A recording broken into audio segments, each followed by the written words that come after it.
पहला क्वेश्चन है कि शिक्षा का एक सिद्धांत है कि बालक के पूर्व ज्ञान को जानकर उससे जोड़कर नया ज्ञान दिया जाए। क्या होता है? शिक्षण के अलग अलग सिद्धांत है, तो शिक्षण का एक सिद्धांत होता है कि जो पाठ्यक्रम वगैरह जो बच्चों को आप सिखा रहे हो वो पूर्व ज्ञान पर आधारित होना चाहिए। कैसा होना चाहिए? पूर्व ज्ञान पर आधारित होना चाहिए। पहले से बच्चे को जितना आता है उसको थोड़ा सा आप वापस याद दिला के उसके बाद उसकी आगे की जो पढ़ाई है उसको स्टार्ट करवाना चाहिए। तो ये कह रहा है कि एक सिद्धांत है शिक्षण का कि बालक को जो ज्ञान है वो पूर्व ज्ञान को जोड़कर नया ज्ञान दिया जाना चाहिए। तो पूछ रहा है कि आप बालक का पूर्व ज्ञान कैसे पता लगाएंगे? आपको पता कैसे लगेगा कि एक बालक है उसको कितना पूर्व ज्ञान है, पहले से उस टॉपिक के बारे में बालक को कितना आता है, इसका आइडिया आप कैसे लगाएंगे वो आपसे पूछा जा रहा है। उसके माँ बाप से पूछेंगे, बच्चे के माँ बाप से पूछेंगे कि आपके बच्चे को इस टॉपिक के बारे में कितना आता है वो हमें बताइए ताकि हम उसको आगे पढ़ा सकें। या आप क्या करेंगे?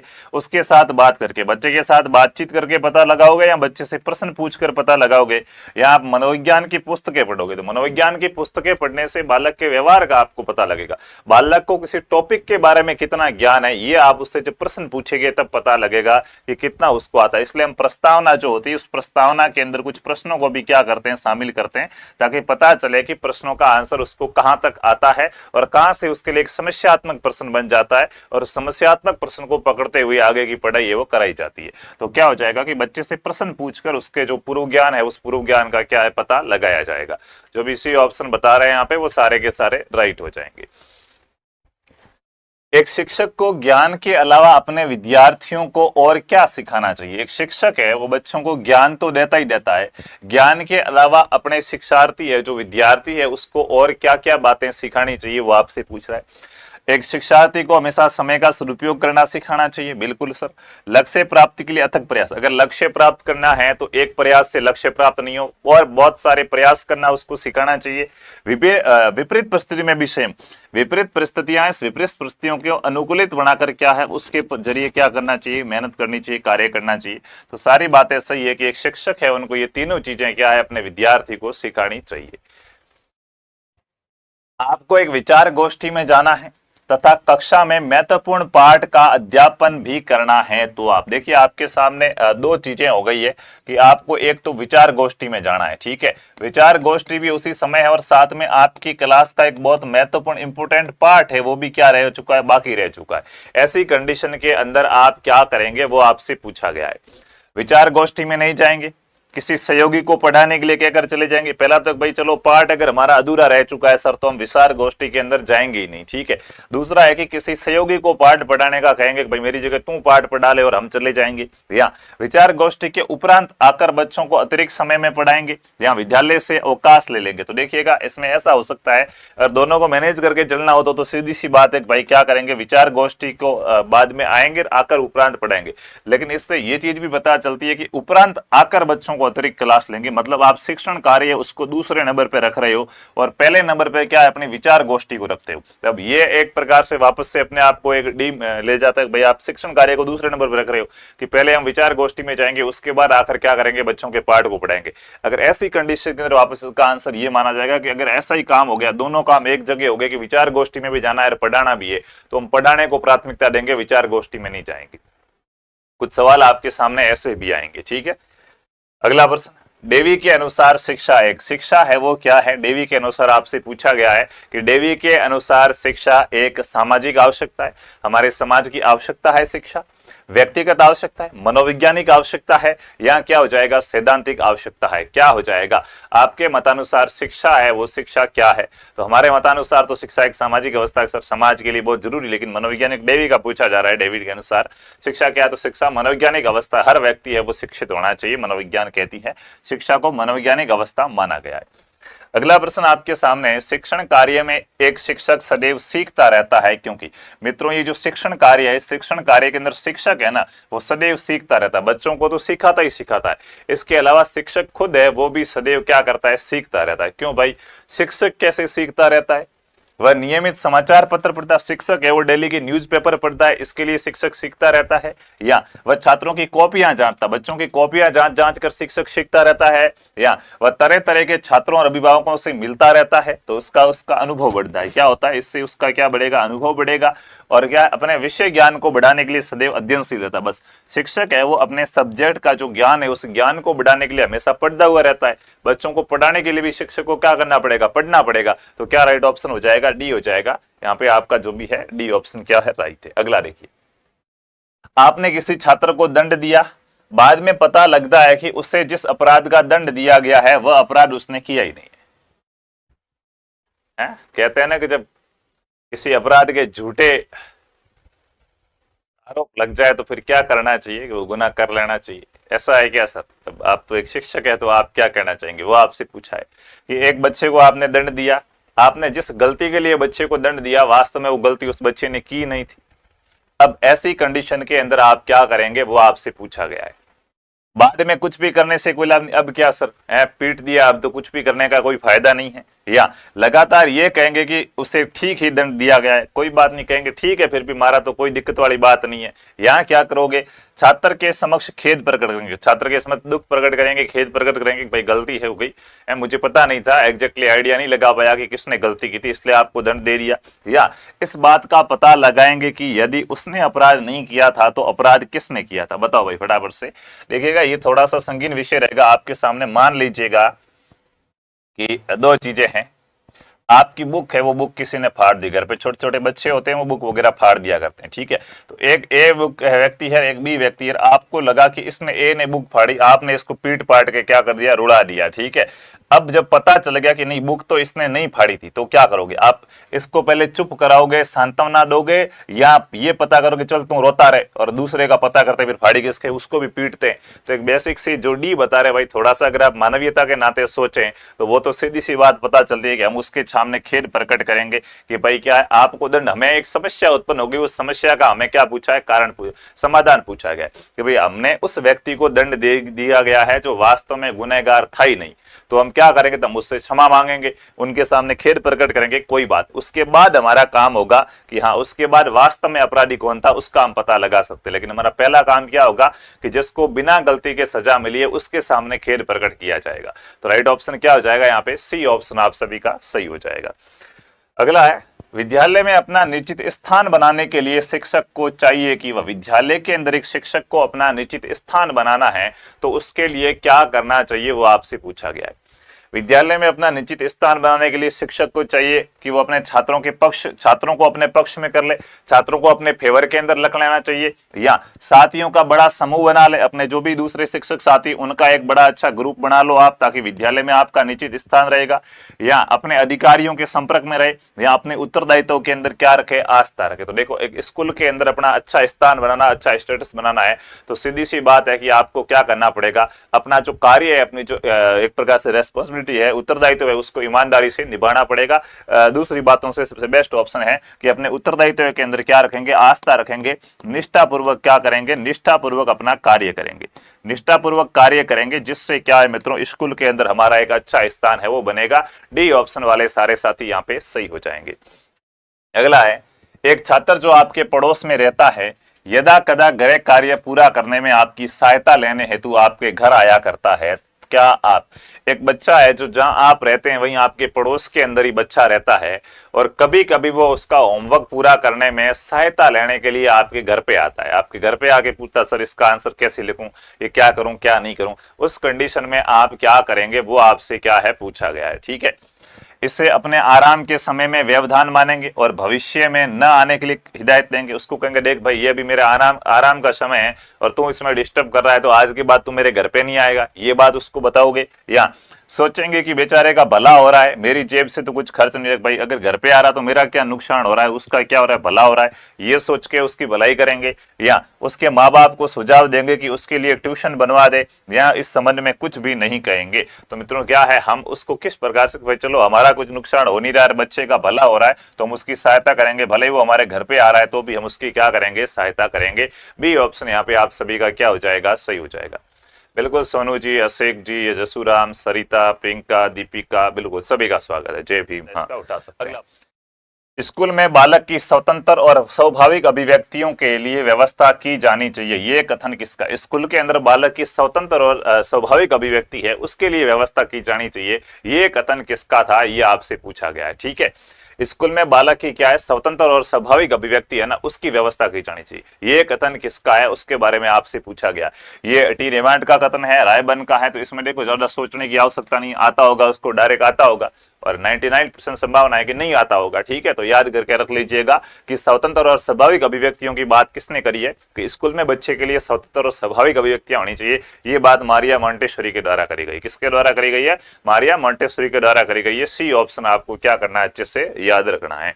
अगला, आप विद्यालय के प्रधानाचार्य हैं, कुछ साथी आपकी दबी जुबान से आलोचना करते हैं, तो आप मित्रों, आप विद्यालय के क्या है? प्रधानाचार्य है, विद्यालय के आप नेता हैं, और कुछ जो दूसरे शिक्षक साथी है आपके, वो आपकी दबी शब्दों के अंदर, खुल के तो नहीं कह रहे, लेकिन आसपास में लोगों से बातचीत कर रहे हैं और आपकी आलोचना कर रहे हैं, आपकी बुराई कर रहे हैं, ऐसी कंडीशन के अंदर आप क्या करेंगे? वो आपसे क्या है? पूछा गया है। ठीक है, आत्मनिरीक्षण करेंगे, खुद के बारे में थोड़ा सा देखेंगे कि क्या भाई मैं वास्तव में कुछ गलत कर रहा हूं या नहीं कर रहा हूं, सही हूं, वो थोड़ा सा पता करेंगे, या आलोचना करने वालों के खिलाफ कार्रवाई करेंगे, अपने कुछ साथियों से खिलाफत करने वालों को जवाब देने को कहेंगे, या चुपचाप अपना काम करेंगे। तो देखिए, वैसे तो चुपचाप अपना काम करना है, लेकिन अगर आलोचना की जा रही है तो हो सकता है कि वो सही भी हो। भाई अपनी अगर किसी बुराई के बारे में बात करें तो हो सकता है वास्तव में अपने अंदर वो बुराई हो, क्योंकि व्यक्ति की खुद की बुराई है वो कभी खुद को पता नहीं चलता है। ठीक है, अपने को लगता है कि अपन 100% एकदम क्या है? सही है, लेकिन वास्तव में ऐसा कुछ होता नहीं है। ठीक है,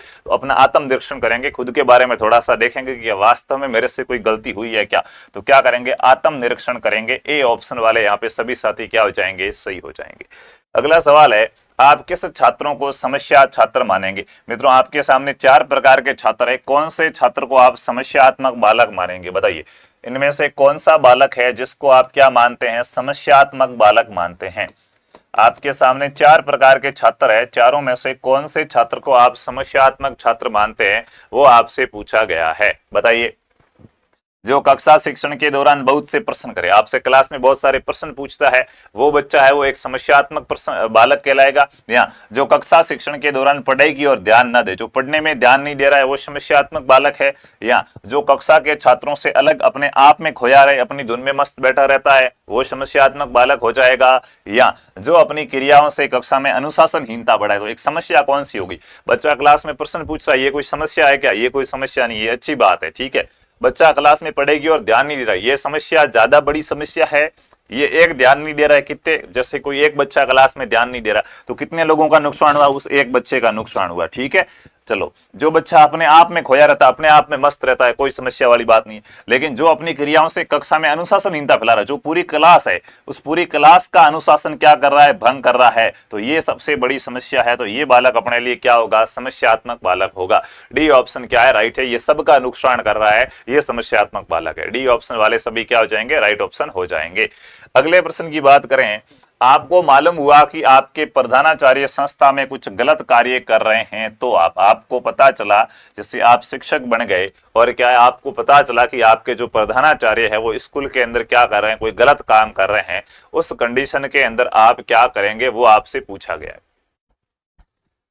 इस प्रकार से आपने प्राचीन इतिहास की किताब से कल्चर की नहीं भाई, अभी इतिहास पूरा होने दो। तुम उस एक क्लास को पूरा इतिहास मत समझना कि हाँ ये अभी एक क्लास देकर इतिहास पूरा हो गया। वो सिर्फ प्राचीन और मध्यकालीन इतिहास में मेवाड़ का इतिहास तक हुआ है।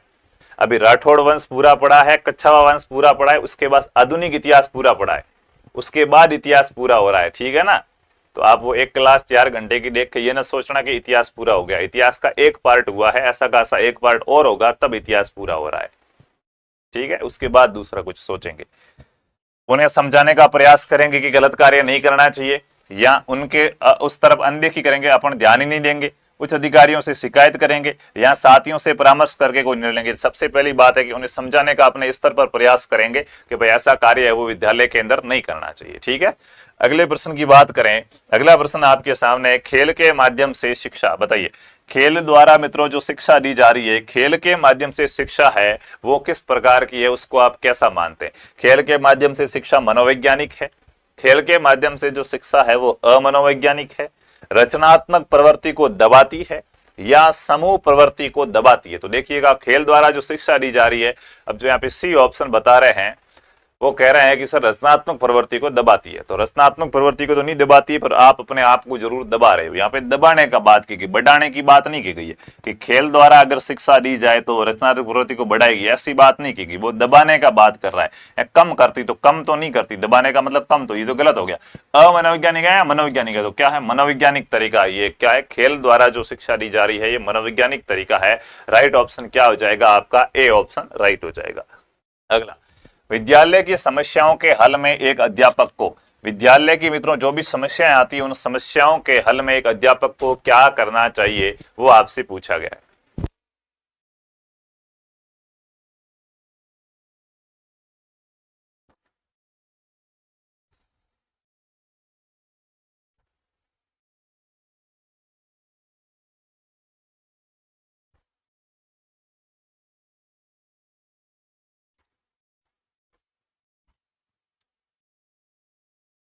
ए भी आ रहे हैं, सी भी आ रहे हैं, कुछ साथी डी भी बता रहे हैं। देखो, विद्यालय की समस्याओं को हल करने के लिए देखो प्रधानाचार्य को आवश्यकता अनुसार परामर्श देना चाहिए। आप कौन हो? 3rd ग्रेड टीचर हो, 1ली से 5वीं तक की क्लास में पढ़ाना है बच्चे को, क ख ग ये सिखाना है। ठीक है, ठीक है। और किसको परामर्श दे रहे हो? प्रधानाचार्य को। ये एक प्रोटोकॉल है क्या? शिक्षक होता है, प्रधानाचार्य आपसे पद में बड़े या आप उनसे बड़े? सर प्रधानाचार्य तो हमसे बड़े, तो अपने से बड़ों को परामर्श दिया जाता है, सलाह दी जाती है या सुझाव दिए जाते हैं? सर सुझाव दिए जाते हैं, तो परामर्श तो होंगे नहीं। नहीं, तो प्रधानाचार्य को आवश्यकता है, परामर्श शब्द यहाँ पे गलत है, परामर्श नहीं दिया जाता, बड़ों को सुझाव दिए जाते हैं। ठीक है, प्रधानाचार्य को इसके लिए उत्तरदायी समझना चाहिए कि स्कूल में जो भी समस्या आई है उसका हल प्रधानाचार्य करेंगे, अपनी कोई बात नहीं, ऐसा समझोगे। पहल करके अपनी ओर से परामर्श नहीं होगा। प्रधानाचार्य को यथाशक्ति सहयोग, हाँ बिल्कुल, छोटा अगर लेवल में छोटा व्यक्ति है तो बड़े व्यक्ति को सहयोग दे सकता है, सुझाव दे सकता है। परामर्श, आदेश ये शब्दों का प्रयोग नहीं किया जाएगा। ठीक है, तो क्या हो जाएगा? प्रधानाचार्य को यथाशक्ति, जो आपके अंदर क्षमता है उसके अकॉर्डिंग आप क्या करेंगे? प्रधानाचार्य को सहयोग देंगे। ठीक है, डी ऑप्शन क्या हो जाएगा यहाँ पे आपका? सही ऑप्शन हो जाएगा। अगला सवाल है, शिक्षा की खेल विधि का अर्थ है। मित्रों शिक्षा की जो खेल विधि है, इस खेल विधि का क्या अर्थ होता है वो आपसे पूछा गया। शिक्षा की खेल विधि का क्या अर्थ होता है? खेल क्रियाओं द्वारा शिक्षा, खेल क्रियाओं द्वारा मनोरंजन, खेल की शिक्षा या क्रियाशीलता पर जोर। तो खेल क्रियाओं के द्वारा क्रियाशीलता पर जोर दिया जाएगा। क्रियाशीलता भी कैसी? खेल क्रियाशीलता, खेल क्रियाओं पर क्या है? जोर देते हुए बच्चों को क्या दी जाती है? शिक्षा दी जाती है। ए ऑप्शन यहाँ पे आपका सही हो जाएगा। अगला सवाल है, आपके विचार में विद्यालय में छात्रों के शैक्षिक भ्रमण का प्रबंध करना इसलिए आवश्यक होता है क्योंकि इससे, आपका मानना है कि विद्यालय के अंदर एक शैक्षिक भ्रमण है, एजुकेशनल टूर है, उसका प्रबंधन करना चाहिए। इससे क्या होता है वो आपसे पूछा गया। इससे छात्र और अभिभावक प्रसन्न रहते हैं, इसके लिए इसका आयोजन किया जाना चाहिए। या मित्रों क्या हो जाएगा? या अध्यापक कुछ दिनों तक कक्षा शिक्षण से मुक्त रहते हैं। अगर भ्रमण पर जाएंगे तो अध्यापक कुछ दिनों तक क्या रहेंगे? कक्षा शिक्षण से मुक्त रहेंगे। या छात्रों को प्रत्यक्ष संपर्क से ज्ञान प्राप्त करने का अवसर मिलता, बच्चे भ्रमण पर जाएंगे, चीजों को प्रत्यक्ष रूप से देखेंगे तो ज्ञान ग्रहण करेंगे। या छात्रों को कुछ दिन विद्यालय नहीं आना पड़ेगा, वो कहाँ जाएंगे? टूर पर जाएंगे। तो क्या हो जाएगा राइट ऑप्शन? कि छात्रों को प्रत्यक्ष संपर्क से ज्ञान मिलता है। ठीक है, बच्चे जाते हैं, घूमते, देखते हैं तो स्थायी ज्ञान मिलता है। राइट ऑप्शन क्या हो जाएगा? सी हो जाएगा।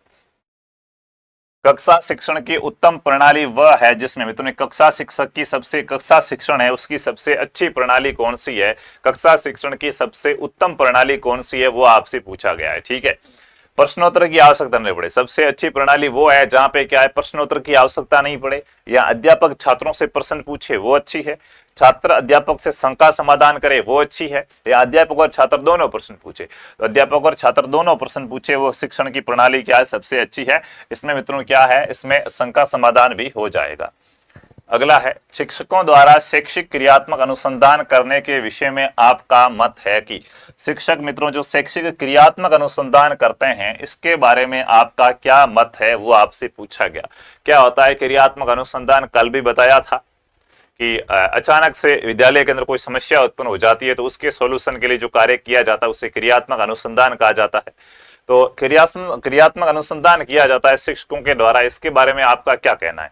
इससे पाठन कार्य बाधित, इससे जो आप बच्चों की पढ़ाई और आप मास्टर के पढ़ाने का काम है उसमें बाधा उत्पन्न होती है, बाधा उत्पन्न हो गई है, उसके सॉल्यूशन के लिए तो क्रियात्मक अनुसंधान होता है। ठीक है, अध्यापक का मूल कार्य पढ़ाना है, इसलिए नहीं होना चाहिए। या शैक्षिक विकास के लिए इसकी कोई उपयोगिता नहीं, ये कोई उपयोगी नहीं है, तो ये सारे पॉइंट सब नेगेटिव आ रहे। तो सीधी सी बात है कि ये अध्यापन कार्य को परिष्कृत करने में सहायक होता है, और भी अध्यापन कार्य को बेहतर कैसे किया जा सकता है, शुद्ध कैसे किया जाता है, उसमें क्या होता है, सहायक होता है क्रियात्मक अनुसंधान। आप कक्षा में आप कैसे प्रश्न करना पसंद करेंगे? मित्रों, क्लास के अंदर आप बच्चों से किस प्रकार के प्रश्न पूछना पसंद करेंगे, वो आपसे पूछा गया है कि मैं क्लास में बच्चों से इस प्रकार के प्रश्न पूछूंगा जिसका उत्तर सभी छात्र दे सके। ऐसे प्रश्न क्लास में पूछोगे जिसके उत्तर सभी बच्चों को आते हो, या जिसका उत्तर कोई भी छात्र न दे सके, ऐसे प्रश्न पूछोगे, या जिसका उत्तर शायद ही कोई छात्र किसी कोई एक आधे को आए ऐसा पूछोगे, या क्या जिनका उत्तर देने के लिए छात्रों को कुछ क्या करना पड़े या सोचना पड़े? बिल्कुल क्या हो जाएगा कि हम प्रश्न कुछ ऐसे पूछेंगे जिनका उत्तर देने के लिए बच्चों को क्या करना पड़े, कुछ सोचना पड़े, वो क्या कहलाएंगे, अच्छे सवाल कहलाएंगे। एक विद्यार्थी के असामाजिक व्यवहार को सुधारने के लिए कौन सा कार्य नहीं करना चाहिए, वो आपसे पूछा गया कि कौन सी बात है वो गलत है, कौन सा तरीका गलत है, वो आपसे पूछा गया है। कि एक बच्चा है वो असामाजिक व्यवहार कर रहा है, सामाजिक व्यवहार नहीं कर रहा है, असामाजिक व्यवहार कर रहा है, तो उसके असामाजिक व्यवहार को सुधारने के लिए कौन सा काम नहीं करना चाहिए, वो आपसे पूछा गया।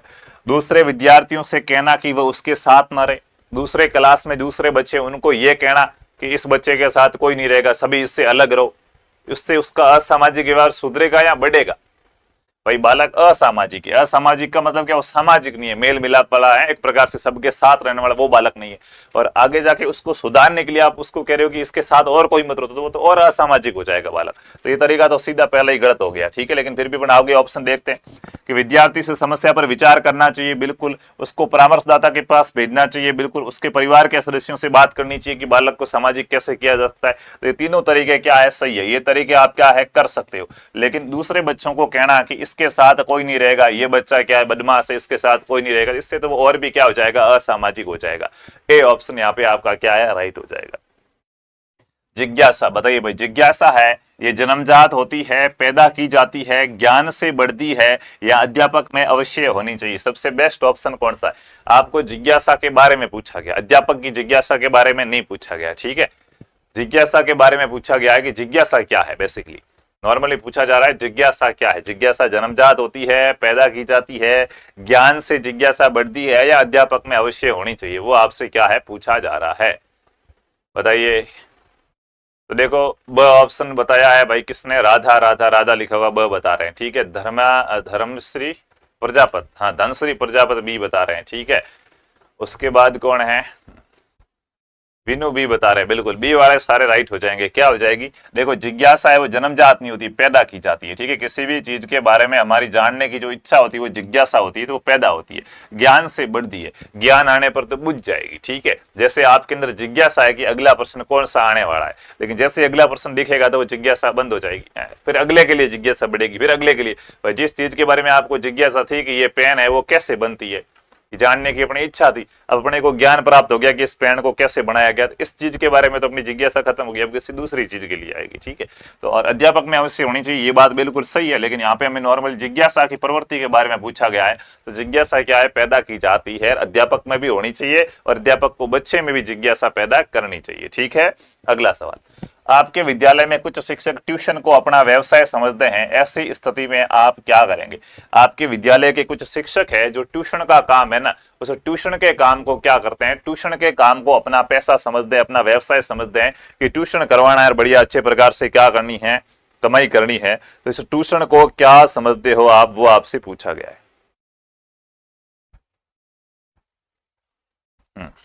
अशोक देवासी बिल्कुल ठीक है,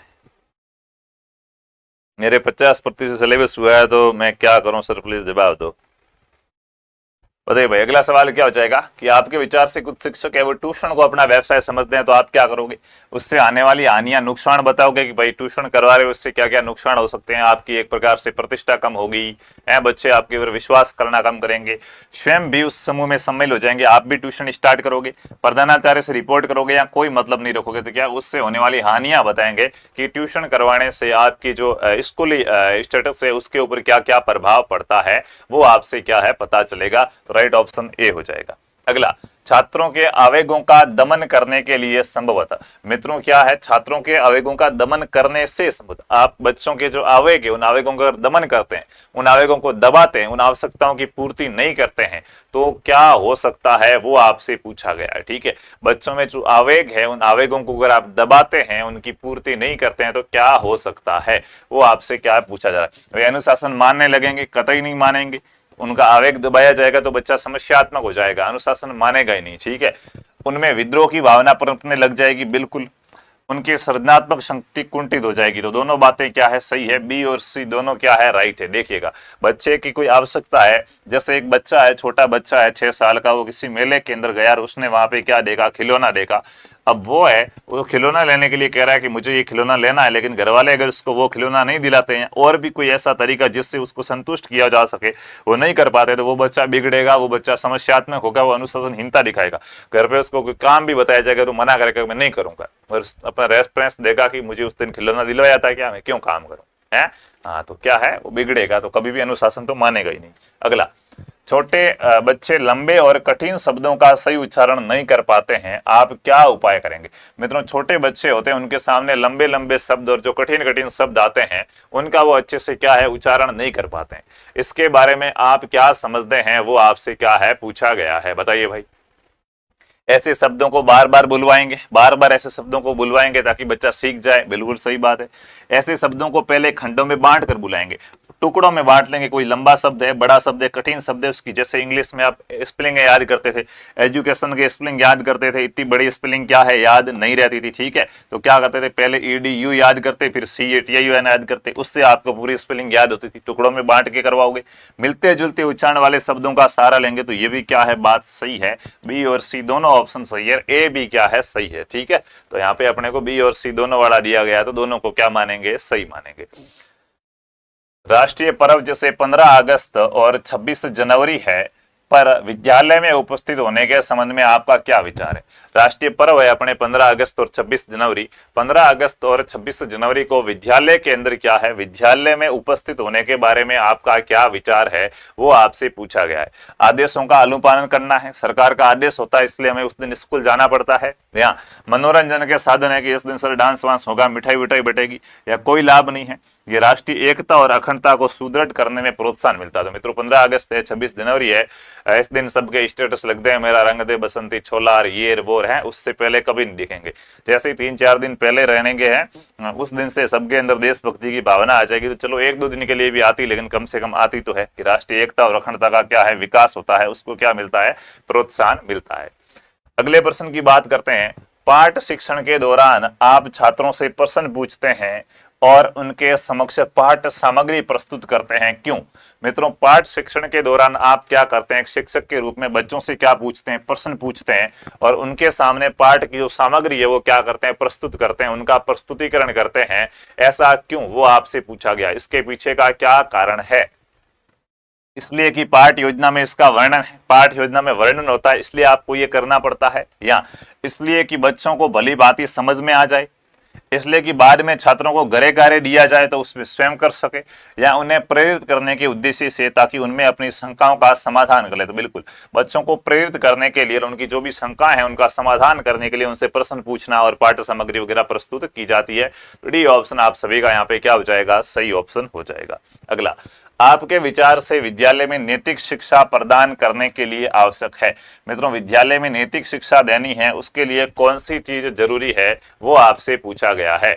विद्यालय में नैतिक शिक्षा प्रदान करने के लिए कौन सी चीज जरूरी है। प्रतिदिन अध्यापकों द्वारा नैतिकता पर भाषण दिया जाना चाहिए। भाषण से कुछ खास फर्क नहीं पड़ता, पहले से बता चुका हूं। नैतिक शिक्षा से संबंधित साहित्य, नैतिक शिक्षा की किताबें हैं, वो बच्चों के अंदर बांटनी चाहिए। या समय समय पर अभिभावकों को नैतिक शिक्षा के बारे में जागरूक करना, या अध्यापक अपने आचरण को संयमित और नियम रखे। बिल्कुल, अध्यापक खुद अगर नैतिक शिक्षा का पालन करेगा तो बच्चे उसको देखकर नैतिक शिक्षा सीखेंगे। कक्षा शिक्षण के दौरान प्राय प्रश्न पूछने में या अपनी शंकाएं प्रस्तुत करने में ये कहने से झिझकते हैं, ये कह रहा है कि कक्षा शिक्षण के दौरान जो बच्चे हैं ना, वो प्रश्न पूछने से या अपना डाउट है वो डाउट कहने से घबराते हैं, वो ये नहीं कह पाते हैं कि जो पार्ट उनको पढ़ाया जा रहा है वो समझ में नहीं आया। इसके पीछे क्या कारण हो सकता है? क्लास में बहुत बार अपने साथ होता है कि अपने को कोई चीज समझ में नहीं आती हो, फिर भी सर पूछते हैं कि किसी को समझ में नहीं आया तो बता दो, लेकिन अपन नहीं बताते हैं। ठीक है, अपने को समझ में नहीं आया लेकिन फिर भी अपन नहीं बोलते हैं। इसके पीछे का क्या कारण हो सकता है? शिक्षक ने पाठ में छात्रों की रुचि पैदा नहीं की है, इसलिए बच्चे नहीं पूछ रहे हैं। तो समझ में क्यों नहीं आया ये नहीं पूछा जा रहा है। बच्चे वो प्रश्न पूछने या शंकाएं बताने से झिझकते हैं, बच्चे घबराते हैं, शिक्षक को कह नहीं पाते हैं कि हमें पाठ समझ में नहीं आया। इसके पीछे का कारण आपसे पूछा गया है। शिक्षण विधि उपयुक्त और आकर्षक नहीं है। अध्यापक छात्र से भयभीत है, छात्र अध्यापक से भयभीत है, ये कारण हो सकता है। अध्यापक और छात्रों के बीच वह समझ नहीं है जो उत्तम शिक्षा के लिए जरूरी है। सबसे अच्छी बात है भाई कि बच्चे वो मास्टर से डरते, तो डरते भी क्यों है कि एक अध्यापक और शिक्षक के बीच में जो मित्रतापूर्ण संबंध होने चाहिए कि बच्चा अपनी समस्या है, अपनी शंका है, वो बताने से घबराए नहीं, वो संबंध शायद नहीं है। इस वजह से बच्चे क्या है, डरते हैं और डर के मारे प्रश्न नहीं पूछते हैं। डी ऑप्शन यहाँ पे आपका राइट हो जाएगा। क्या आप ये मानते हैं कि छात्रों का मन न हो तो उन्हें नहीं पढ़ाया जाना चाहिए, और इसका क्या कारण है? मित्रों, ये कह रहा है कि आपसे पूछ रहा है क्या आप मानते हैं कि क्या है, आपका अगर मन नहीं, बच्चों का मन नहीं है पढ़ने का तो उनको नहीं पढ़ाना चाहिए। तो बिल्कुल सही बात है कि बच्चों का मन नहीं हो तो उनको नहीं पढ़ाना चाहिए। इसके पीछे का कारण क्या है? अगर बच्चे का मन नहीं है तो उसको नहीं पढ़ाना चाहिए। क्यों नहीं पढ़ाना चाहिए भाई, बताइए? यदि उसका मन पढ़ने का नहीं है तो वो शिक्षक को पढ़ाने नहीं देंगे, ऐसा तो कुछ नहीं है। यदि उसका मन पढ़ने का नहीं होगा तो वे अनुशासनहीनता करेंगे, ये हो सकता है। यदि उनका मन नहीं है तो कोई भी शिक्षक उन्हें पढ़ा नहीं सकता। यदि उनका मन नहीं है तो पढ़ाई गई बात उनकी समझ में नहीं आएगी। सबसे हम अच्छा लॉजिक ये मानते हैं कि अगर बच्चों का मन नहीं है, बच्चे मानसिक रूप से तैयार ही नहीं है पढ़ने के लिए, हम उनको पढ़ाएंगे तो जो चीज हम उनको पढ़ा रहे वो उनको क्या है, समझ में नहीं आएगी। इसलिए जब मन नहीं होता पढ़ाना नहीं चाहिए। तो क्या करना चाहिए फिर? पढ़ाना छोड़ देना चाहिए क्या? नहीं, उस समय पहले बच्चों का मन बनाया जाना चाहिए, पहले रुचि है वो बच्चों में पैदा की जानी चाहिए। उसके बाद क्या करना चाहिए, बच्चों को पढ़ाना चाहिए। पढ़ाना बंद नहीं करेंगे। ऐसा नहीं कि बच्चों का मन नहीं था तो सर कहा हुआ है कि पढ़ाना नहीं चाहिए तो चलो आज छुट्टी, नहीं। बच्चों की रुचि पैदा करो, पहले बच्चों का मन बनाओ, उसके बाद उनको क्या है, पढ़ाना चाहिए। भरसक प्रयासों के बावजूद जब सफलता ना मिले तो समझना चाहिए। मित्रों, आपने भरसक प्रयास किए, बहुत सारे प्रयास किए, लेकिन फिर भी अगर आपको सफलता नहीं मिलती है तो कौन सी बात आपको समझना चाहिए, वो आपसे पूछा गया। भरसक प्रयासों के बावजूद भी अगर सफलता ना मिले तो क्या समझना चाहिए? कि भाग्य में ऐसा ही लिखा था, इनकी अपनी किस्मत को दोष देना चाहिए अगर सफलता नहीं मिले तो, या बाहरी मदद नहीं मिली, कोई सहायता नहीं मिल पाई है इसलिए शायद हम सफल नहीं हो पाए, या बिना असफलता के सफलता नहीं मिलती, ऐसा सोचना चाहिए कि पहले असफलता मिलती है और जब असफलता मिलेगी उसके बाद ही सफलता मिलती है। तो ऐसा भी कोई जरूर नहीं है, ये सिर्फ एक एडजस्टमेंट होता है और कुछ नहीं होता है। बाकी ये कोई कहीं लिखा हुआ नहीं कि आप पहले फेल होंगे तभी पास होंगे, जरूर नहीं। आप पहले फेल हुए मतलब आपने कुछ किया नहीं है। ठीक है, तो क्या है कि कोई ना कोई क्या रही है, कमी रही है, प्रयासों में कोई ना कोई क्या रही है, कमी रही है, शायद कोई हमारी गलती है, इस वजह से हमें क्या है, नुकसान हुआ है और सफल नहीं हो पाए। तो राइट ऑप्शन क्या होगा, डी होगा। ठीक है, भारत में ब्रिटिश शासनकाल में अंग्रेजी को शिक्षा का माध्यम बनाने में सबसे महत्वपूर्ण भूमिका किसकी थी? इंग्लिश को मित्रों शिक्षा का माध्यम बनाने के अंदर सबसे महत्वपूर्ण भूमिका है वो किसकी रही? विलियम बेंटिक की रही, कर्जन की रही थी, मैकाले की रही थी, या डलहौजी की रही थी? तो सीधी सी बात है कि जो हम इंग्लिश है, इंग्लिश की जो शिक्षा प्रणाली है, इंग्लिश को भारत के अंदर अंग्रेजी भाषा इसको पढ़ाई का माध्यम बनाया जाए, साथ साथ में सरकारी नौकरी के लिए अंग्रेजी भाषा अनिवार्य की जाए, ये मैकाले की शिक्षा पद्धति के अंदर था, मैकाले रिपोर्ट के अंदर ये था। तो क्या हो जाएगा, 1835 की जो मैकाले रिपोर्ट थी उसके अंदर ये बातें थी। सी ऑप्शन क्या होगा, राइट हो जाएगा। आपकी राय में केवल शिक्षक ही समाज और देश में जागृति ला सकता है? क्योंकि मित्रों आपका मानना है कि एक शिक्षक है वही देश और समाज के अंदर जागृति ला सकता है, शिक्षक ही देश और समाज के अंदर क्या कर सकता है? हाँ सर, यहाँ बोला गया है कि भरसक प्रयासों के बावजूद भी कोई सफलता नहीं मिली है। तो सर प्रयासों में कमी कैसे रही है? सिर्फ दोस्त प्रयास करना ही काफी नहीं होता है, प्रयास के अंदर क्या है, सही दिशा में प्रयास भी जरूरी होते हैं। ठीक है ना, मैं इस पेन से यहाँ लिखने की कोशिश कर रहा हूँ तो मैं प्रयास तो बहुत कर रहा हूँ लेकिन लिख नहीं पा रहा हूँ, और फिर मैं आपसे पूछूं तो सर किस्मत खराब थी इसलिए, अरे भाई प्रयासों में कमी थी, कि जो प्रयास सही से किया जाना चाहिए वो नहीं हुआ, सही से एक सही दिशा में नहीं हुआ। ठीक है, इधर देखो वापस से कि एक शिक्षक है वही समाज और देश में जागृति ला सकता है, इसके पीछे का क्या कारण है वो आपसे पूछा गया है। वह सदैव पठन पाठन करता है, उसका नैतिक आदर्श ऊंचा होता है, वह छात्रों और समाज को दिशा देता है। मेन बात यही है कि वो छात्रों और समाज को क्या करता है, दिशा देता है। इसी वजह से वो क्या है, समाज और क्या है, देश के अंदर जागृति ला सकता है। सी ऑप्शन आपका क्या हो जाएगा, राइट ऑप्शन हो जाएगा। अगला प्रश्न आपके सामने है, त्रिभाषा फॉर्मूला किसने दिया था, बताइए मित्रों। त्रिभाषा फॉर्मूला जिसको एनसीएफ 2005 के अंदर भी वैलिड किया गया है, बल दिया गया है। ये त्रिभाषा फॉर्मूला है, ये किसके द्वारा दिया गया था? कोठारी आयोग के द्वारा दिया गया, बेसिक शिक्षा समिति, मुदालियर आयोग। मुदालियर आयोग है ये माध्यमिक शिक्षा आयोग से संबंधित था। किससे था? माध्यमिक शिक्षा आयोग। माध्यमिक शिक्षा आयोग है, माध्यमिक शिक्षा आयोग, इसी मुदालियर आयोग को कहा जाता है। राधा कृष्ण आयोग कोठारी आयोग है, वो 1986 की शिक्षा नीति है, वो कोठारी आयोग पर है। और 68 वाली जो शिक्षा नीति है वो भी कोठारी आयोग पर क्या है, आधारित है। वैश्विक शिक्षा समिति और है राधा कृष्ण आयोग, विश्वविद्यालय की समस्याओं वगैरह और क्या है, ये जो त्रिभाषा फॉर्मूला है ये राधा कृष्ण आयोग के द्वारा दिया गया था। ए ऑप्शन यहाँ पे आपका सही हो जाएगा। अगला, शिक्षकों के बीच संघर्ष का सबसे दूषित परिणाम हो सकता है। मित्रों, कोई शिक्षक है वो आपस के अंदर लड़ रहे हैं तो इसका सबसे बुरा प्रभाव क्या पड़ेगा वो आपसे पूछा गया है। कोई एक विद्यालय है और उस विद्यालय के अंदर क्या है, विद्यालय के अंदर मित्रों कोई दो शिक्षक है जो क्या कर रहे हैं, आपस के अंदर ही क्या कर रहे हैं, लड़ रहे हैं। सभी बच्चे देख रहे हैं कि मास्टर जी आपस में लड़ रहे हैं, इनके बीच में संघर्ष चल रहा है। तो इसके पीछे का सबसे जो बुरा परिणाम होगा वो क्या हो सकता है, वो आपसे पूछा गया। छात्रों का व्यवहार बिगड़ जाना, इससे शिक्षकों को लड़ता देखकर छात्रों में एक गलत पॉइंट जाएगा और छात्रों का क्या है, व्यवहार बिगड़ जाएगा। या शिक्षण समय में कमी, पढ़ाने का जो टाइम है वो टाइम कम पड़ जाएगा अगर लड़ेंगे तो ये तो एक तो बात हुई। ठीक है, पाठ्य सहायक सामग्री प्रभावित होगी या प्रधानाध्यापक और अध्यापकों के संबंध खराब हो जाएंगे। तो लड़ रहे हैं तो संबंध तो वैसे ही खराब ही है। सबसे बुरे से बुरा प्रभाव क्या पड़ सकता है, तो बुरे से बुरा प्रभाव ये पड़ेगा कि इसका बच्चों पर नेगेटिव प्रभाव पड़ेगा। बच्चे देखेंगे यार शिक्षक ही आपस में लड़ रहे हैं और यही हमें समझाते हैं कि लड़ना नहीं चाहिए। तो सबसे बुरा प्रभाव क्या है, सबसे दूषित परिणाम क्या हो सकता है कि इससे छात्रों का क्या होगा, व्यवहार बिगड़ जाएगा। ए ऑप्शन क्या हो जाएगा आपका सही हो जाएगा। शिक्षण की डाल्टन विधि आरंभ करने का श्रेय किसे है, बताइए भाई। डाल्टन विधि है, ये डाल्टन विधि आरंभ करने का श्रेय किसे दिया गया है, फटाफट से बताएंगे। शिक्षण की डाल्टन विधि है, इसको प्रारंभ करने का श्रेय किसे दिया जाता है?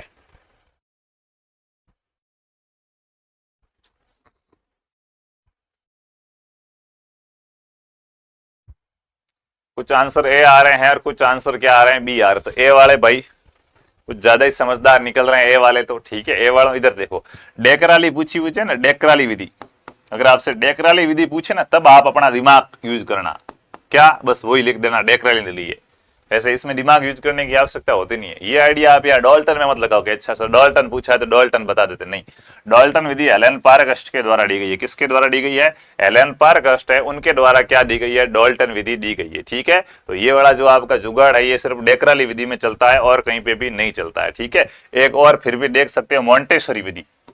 मॉन्टेसरी विधि दे दे तो वो फिर आप वापस से मारिया मॉन्टेसरी कर सकते हो। एक दो ऐसी विधियां हैं जहां पे आप अपना ये वाला देसी दिमाग लगा सकते हो। बाकी अच्छे से आपको क्या है, एक एक मनोवैज्ञानिक याद होना चाहिए।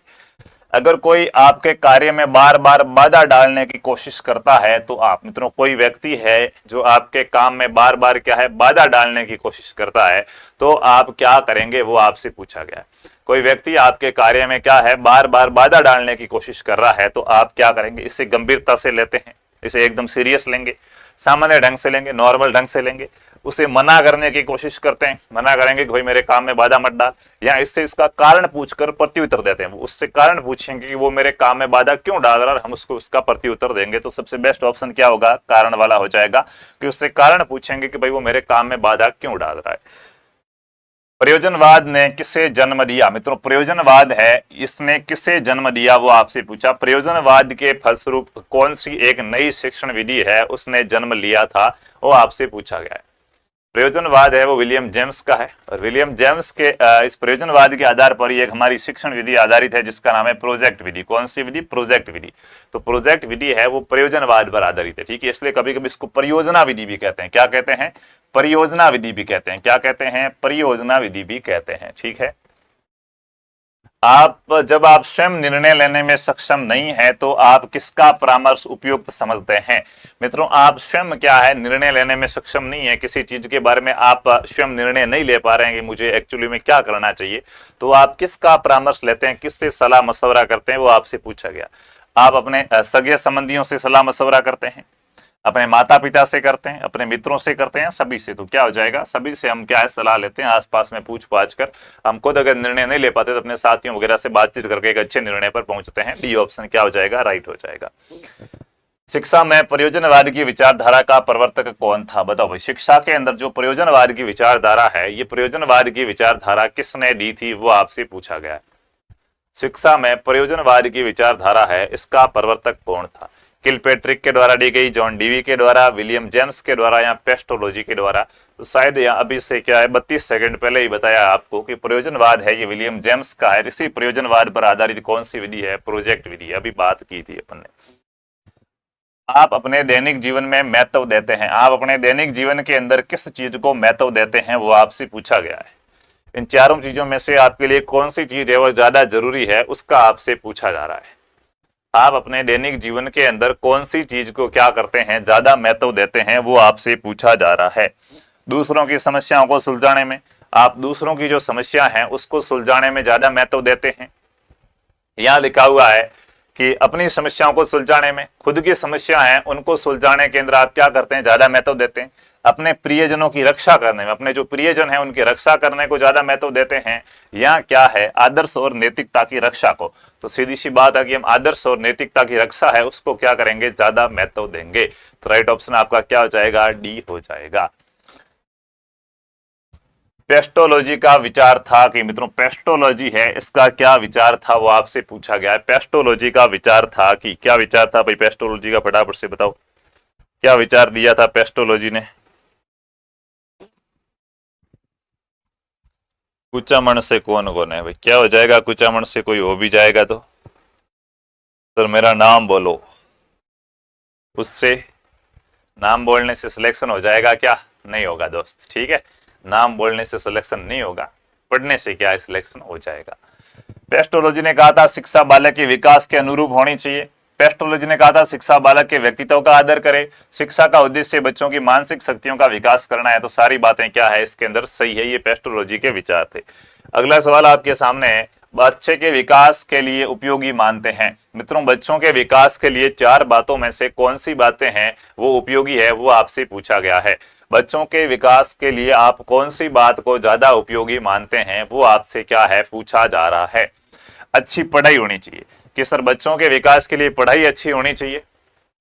या क्या हो जाएगा, बच्चों के सभी क्रियाकलापों पर विशेष ध्यान तथा उनकी गड़बड़ियों को शीघ्र दूर किया जाना है। बच्चों के सभी क्रियाकलाप है उनके ऊपर विशेष ध्यान रखना चाहिए और जो भी गड़बड़ियां हैं, समस्याएं, उनको तुरंत दूर करना चाहिए। या बच्चों को अच्छी बात बतानी चाहिए, या बाल मनोविज्ञान की शिक्षा देनी चाहिए। तो क्या हो जाएगा कि बच्चों के सभी क्रियाकलापों पर ध्यान रखना चाहिए और जो भी गड़बड़ियां होती है उनको क्या करना चाहिए, तुरंत दूर करना चाहिए। जो भी ऑप्शन बता रहे हैं वो सारे क्या होंगे, राइट होंगे।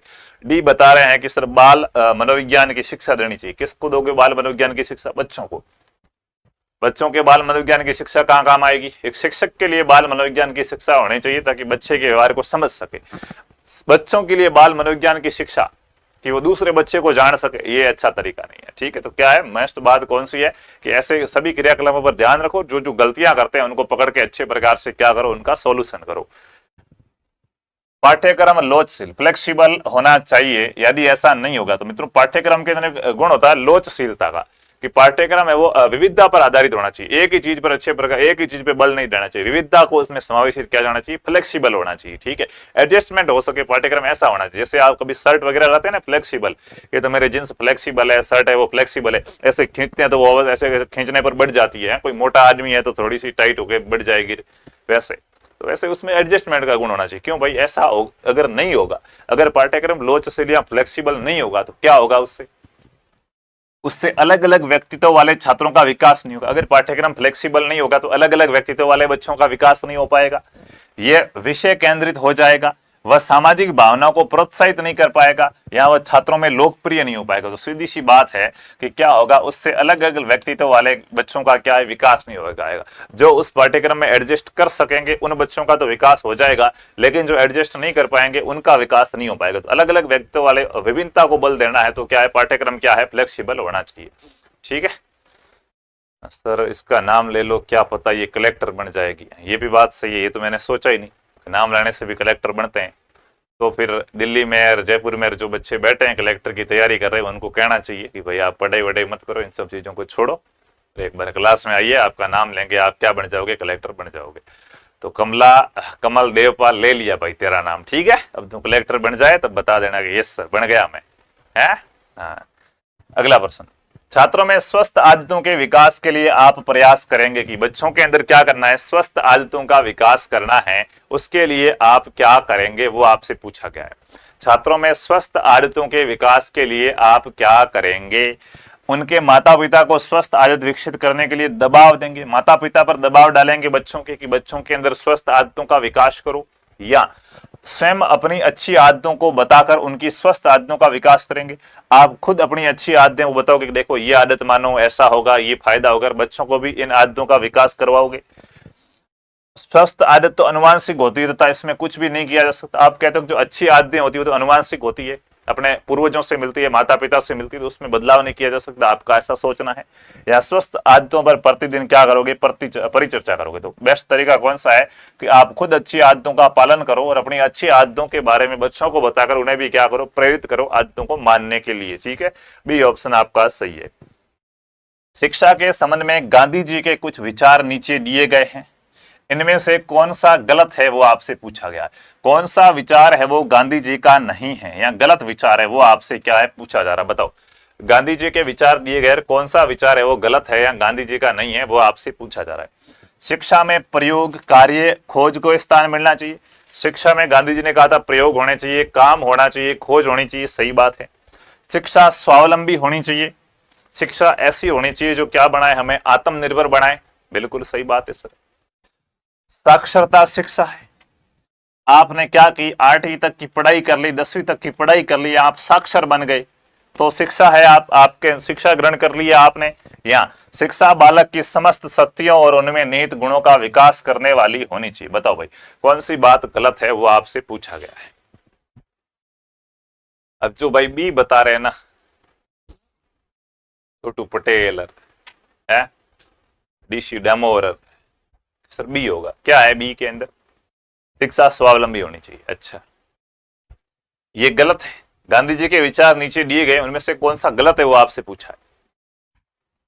तो ये गलत बात लिखी हुई है क्या कि शिक्षा स्वावलंबी होनी चाहिए, ये गलत बात है।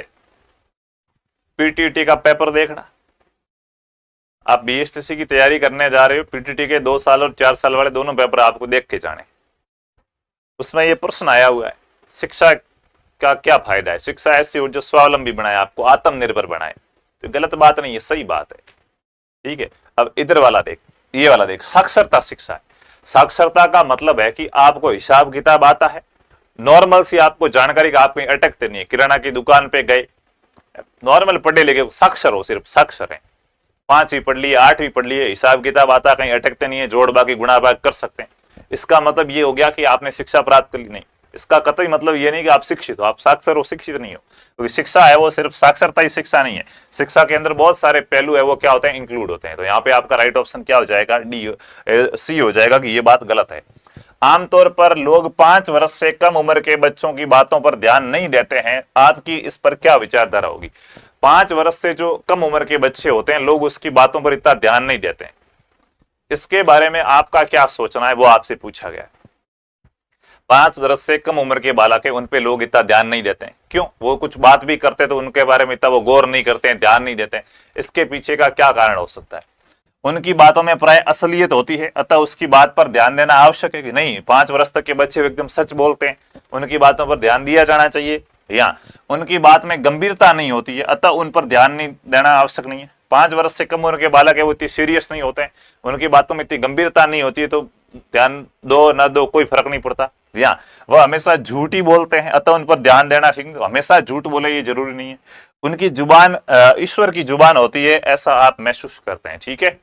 तो डायरेक्टली आपके सामने 2 विरोधाभास वाले, एक तो है कि नहीं वो हमेशा सच बोलते हैं और इसलिए उनकी बातों पर ध्यान दिया जाना चाहिए, दूसरा है कि नहीं उनमें गंभीरता नहीं होती। तो सीधी सी बात है, 5 वर्ष का बालक है वो समझदार होता है क्या, नहीं होता है, ठीक है, वो कुछ भी बोल सकता है, ठीक है। आप घर पे गए थप्पड़ मारूंगा तेरे को, ऐसा कह सकता है। अब आप उससे लड़ने लगो, घर वालों से लड़ाई करो, इसने मेरे को थप्पड़ मारने का कैसे कह दिया है, ये मेरे को तुम तड़ा के कैसे बात कर रहा है। छोटे बच्चे होते हो तो सीधी सी बात है, घर पे कोई मेहमान भी आया तो पूछेगा तुम कहाँ का है, क्या करता है तू, है क्या क्यों आया यहाँ पे, तो उससे अगर आप नाराज हो जाओगे है, उसकी बातों को सीरियस नहीं लिया जाता ना, सीधी सी बात है, छोटा बच्चा यार इसको छोड़ो, इसकी बात को कौन सीरियस लेगा।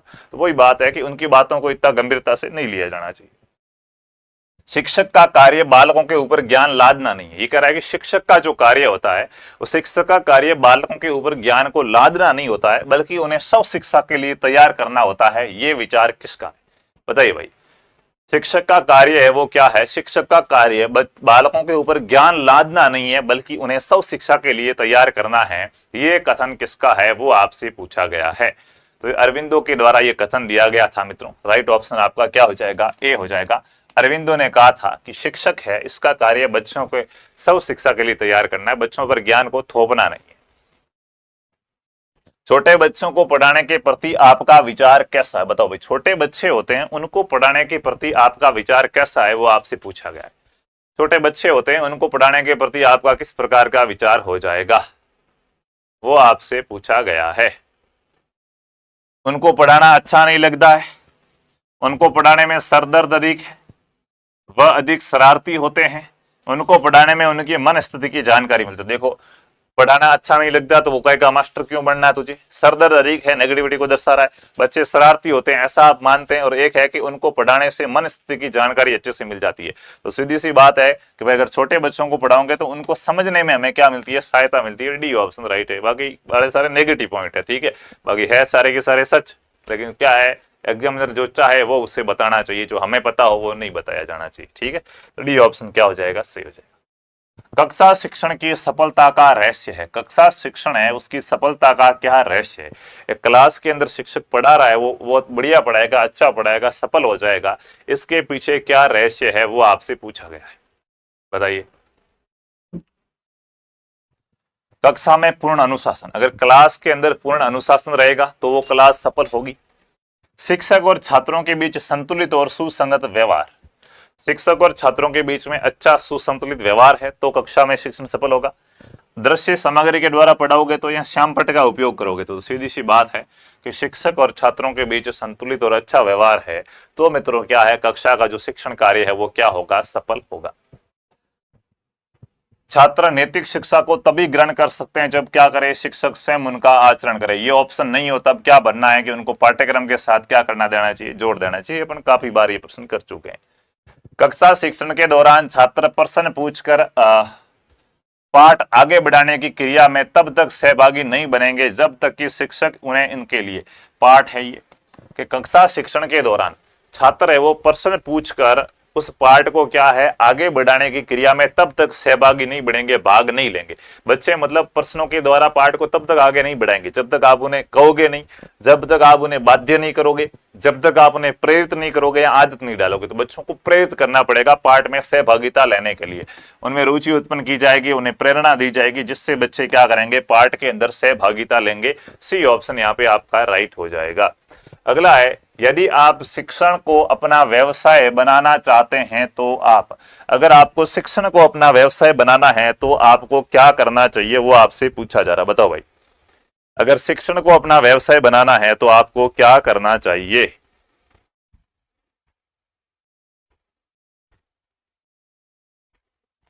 People are saying good evening. There are a lot of variance in how they are saying it without some people saying good evening sir ji, good evening, good everyone, everyone। बिल्कुल भाई, good evening सभी को। ठीक है, अभी इस प्रश्न का आंसर बताइए कि लोगों को खुश रखने की कोशिश करेंगे ताकि वो अपने बच्चों को आपके पास पढ़ने के लिए भेजे। इस तरीके से आप शिक्षण व्यवसाय अच्छा कर पाओगे। कार्य में गुणवत्ता को बनाए रखने की कोशिश करेंगे ताकि विद्यार्थियों का उपकार हो सके। अभिभावकों और शिक्षार्थियों को हमेशा निमंत्रण देके पार्टी देते रहेंगे या ईमानदारी पूर्वक छात्र छात्राओं के भविष्य के बारे में सोचेंगे। बताइए, ये आपका आज का लास्ट प्रश्न रहेगा जिसका आंसर आप कमेंट बॉक्स के अंदर देंगे।